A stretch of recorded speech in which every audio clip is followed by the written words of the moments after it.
क्या आपने कभी सोचा है जब हम हर हर महादेव कहते हैं तो उसमें शक्ति क्यों नहीं जुड़ती, या जब हम जय माता दी बोलते हैं तो उसमें शिव की मौन उपस्थिति क्यों महसूस होती है?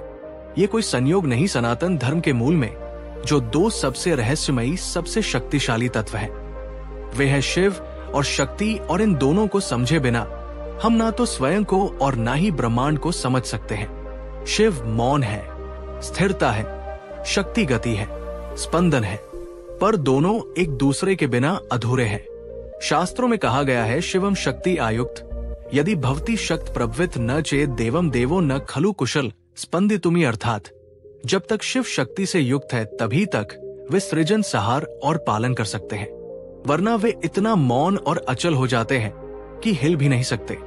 ये वीडियो एक साधारण कथा नहीं बल्कि एक चेतना को छूने वाली यात्रा है। ये सिर्फ शिव और पार्वती की प्रेम कहानी नहीं बल्कि वो दिव्य रहस्य है जहां पुरुष और प्रकृति, चेतना और क्रिया, मौन और नाद सब एक में विलीन हो जाते हैं। तो आइए आज हम इस रहस्य को समझने निकले कि शिव और शक्ति क्या है और क्यों उनकी एकता में छिपा है ब्रह्मांड का आधार। शिव और शक्ति को समझने के लिए पहले हमें उनके तत्व को समझना होगा, क्योंकि शिव और शक्ति कोई व्यक्ति नहीं, कोई देवता मात्र नहीं। वे हैं तत्व, सत्ता, चेतना और ऊर्जा। शिव चेतना है, वे वो मौन है जो सब कुछ जानता है पर कुछ कहता नहीं। जैसे आकाश जो अडोल है पर उसमें सब कुछ घटित होता है। शक्ति या ऊर्जा है, वो कंपन है जो हर कण में है, जो ब्रह्मांड को नचाती है, चलाती है, बनाती है और मिटाती है। जिस तरह बिजली को अगर तार ना मिले तो वह दिशा विहीन हो जाती है, उसी तरह शक्ति को अगर शिव ना मिले तो वो विनाश बन सकती है। और यदि शिव के पास शक्ति ना हो तो वो मात्र एक शव है, निष्क्रिय। इसलिए कहा जाता है शिव बिना शक्ति शव है, शक्ति बिना शिव दिशाहीन है। हर तत्व में, हर क्रिया में, हर भाव में शिव और शक्ति का समन्वय होता है। मनुष्य के भीतर जो विचार उठता है वो शक्ति है, पर उसे मौन में साध लेना वो शिव है। आपका शरीर शक्ति है और आपका आत्मा शिव। इसलिए जब कोई साधक ध्यान करता है तो वो शक्ति को भीतर से ऊपर उठाता है, जिसे कुंडलिनी कहा जाता है। और जब ये शक्ति सहस्रार में जाकर शिव से मिलती है तब साधक ब्रह्मा ज्ञान को प्राप्त करता है। शिव और शक्ति बंद दो नहीं है, ये दो अनुभूतियां हैं जो मिलकर पूर्णता बनाती है। पौराणिक कथाएं शिव और शक्ति के रिश्ते को केवल पतिव के रूप में नहीं दिखाती, बल्कि उनके माध्यम से ब्रह्मांड के गढ़ नियमों को प्रकट करती है। जब सती ने अपने पिता दक्ष के यज्ञ में आत्म बलिदान दिया तो शिव ने संसार से अपना संबंध तोड़ लिया। वे ध्यान में चले गए, मौन हो गए, क्योंकि उनकी शक्ति उनसे अलग हो गई थी। परंतु शक्ति अमर है, वह फिर पार्वती के रूप में जन्म लेती है और तब तक तप करती है जब तक शिव स्वयं उन्हें स्वीकार ना कर ले। ये कथा केवल प्रेम की नहीं है, ये दर्शाती है कि जब शक्ति खुद को साध ले तब शिव भी उसके सामने प्रकट हो जाते हैं। फिर आता है त्रिपुरासुर वध की कथा, जहां शिव का रथ, बाण, धनुष, सारथी सब शक्ति के रूप में होते हैं। ये बताता है कि शिव सहार करते हैं पर बिना शक्ति के वे सहार भी नहीं कर सकते। और फिर है अर्धनारीश्वर, शिव का वह रूप जिसमें उनका आधा शरीर स्त्री का है।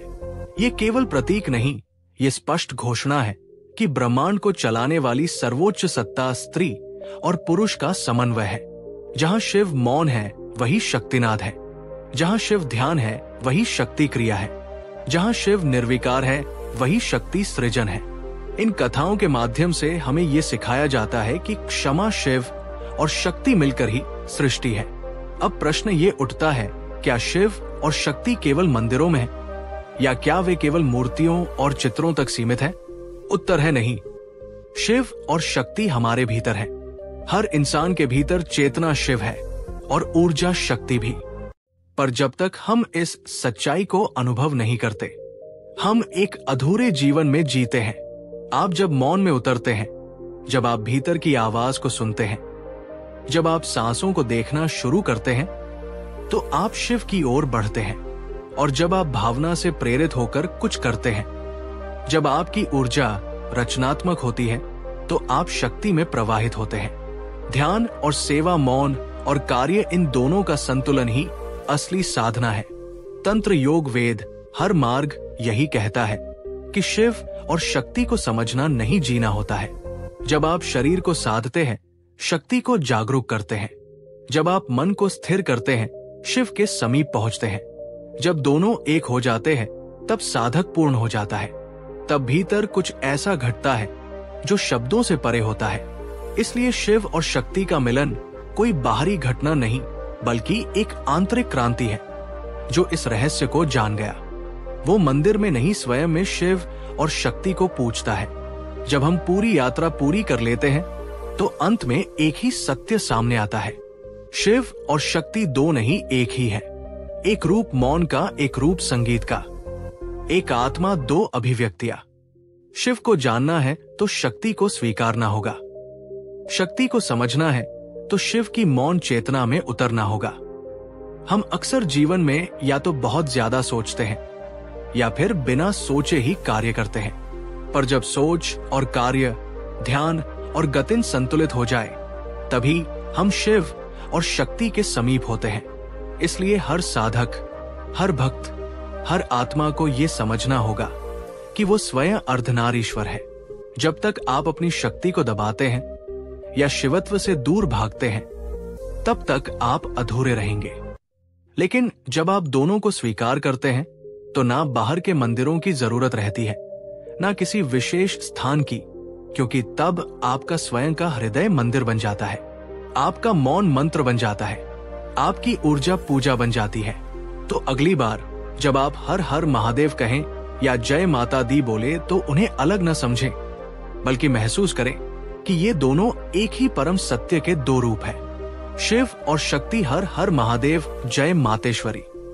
अगर आपको हमारा ये कंटेंट ज्ञानवर्धक और आत्मा को छू जाने वाला लगा हो, तो कृपया इस वीडियो को लाइक करें, अपने प्रियजनों के साथ शेयर करें और कमेंट बॉक्स में हमें जरूर बताएं कि इस विषय ने आपके भीतर क्या भाव जगाए।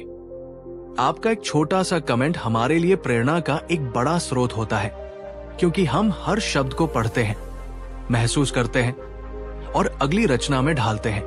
अगर आप चाहते हैं कि ऐसे ही और भी गढ़, शोधपूर्ण और आध्यात्मिक विषयों पर वीडियो मिलते रहे, तो चैनल को सब्सक्राइब करें और बेल आइकन जरूर दबाएं, ताकि हर नई रचना की जानकारी सबसे पहले आप तक पहुंचे। आपका समर्थन, चाहे वो एक लाइक हो, कमेंट हो या एक छोटा सा शेयर, हमारे इस ज्ञान यज्ञ में आहुति के समान है। हर हर महादेव, जय माता दी। हमारे शिव जी के ऊपर और भी वीडियो है। जैसे शिव कौन है, कृपया उन्हें देखें और कमेंट करें।